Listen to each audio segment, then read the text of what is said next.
माघ मास महात्म्य का पहला अध्याय।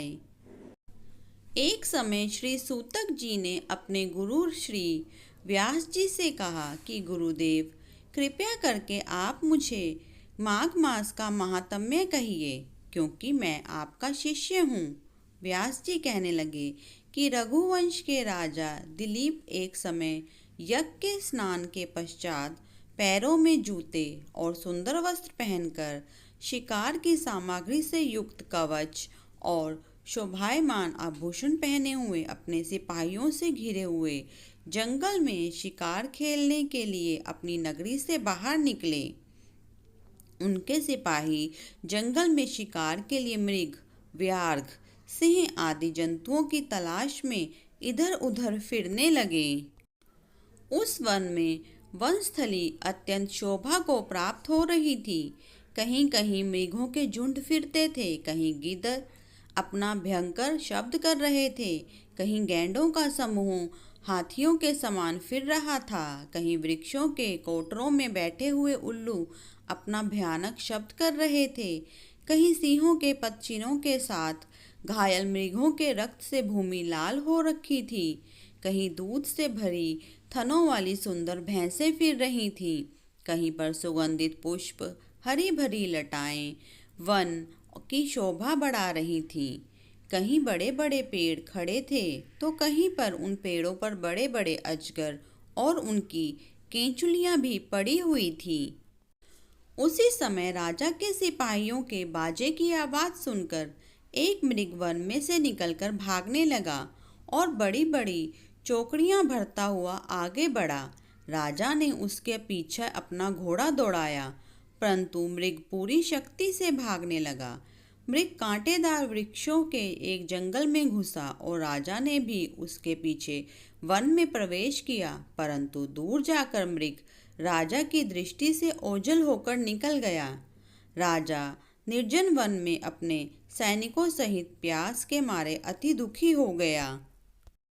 दोपहर के समय अधिक मार्ग चलने से सैनिक थक गए और घोड़े रुक गए। कुछ देर बाद राजा ने एक बड़ा भारी सुंदर सरोवर देखा, जिसके किनारे पर घने वृक्ष थे। इसका जल सज्जनों के हृदय के समान स्वच्छ और पवित्र था।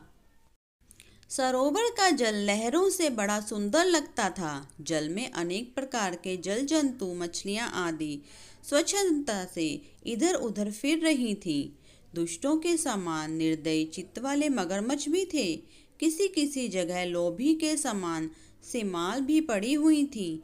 जैसे विपत्ति में पड़े हुए लोगों को दुखों को हरने वाले दानी पुरुष के समान यह सरोवर अपने जल से सबको सुखी करता था, जैसे मेघ चातक के दुख को हरता है।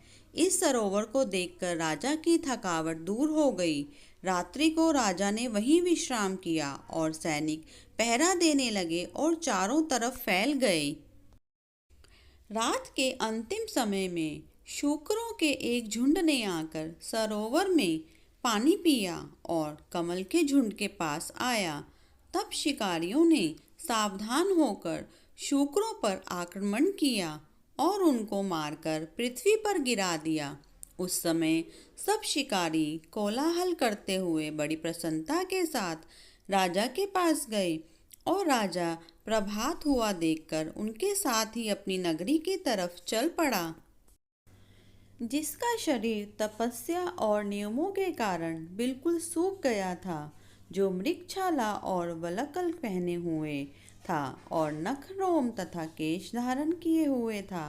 राजन ने ऐसे घोर तपस्वी को देखकर बड़े आश्चर्य से उसको प्रणाम किया और हाथ जोड़कर खड़ा हो गया।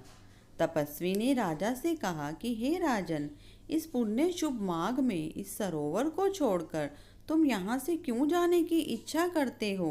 तब राजा कहने लगा कि महात्म, मैं तो माघ मास में स्नान के फल को कुछ भी नहीं जानता। कृपया करके आप मुझे विस्तार पूर्वक बताइए।